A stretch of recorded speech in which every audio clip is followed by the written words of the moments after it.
Ну что, друзья, объектик у нас близится к финишной прямой. Воткнули 3D-ху. По лицевой стороне остались здесь калитки и углы закрыть. Сегодня вот займемся лицевой стороной воротами, калитками. Ну и здесь остается несколько столов, прям установить, кинуть лаги и зашить профлистом вот эту сторону. Остальной объем, в принципе, готов практически на 100%. Осталась мелочь, заглушки, планки верхние на профлист. И на той стороне, там на дальней, пару секций воткнуть съемных. Все, вот так выглядит заборчик.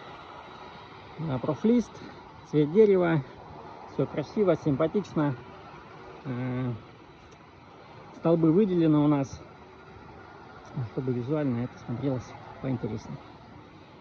Всем добра, всем отличного дня.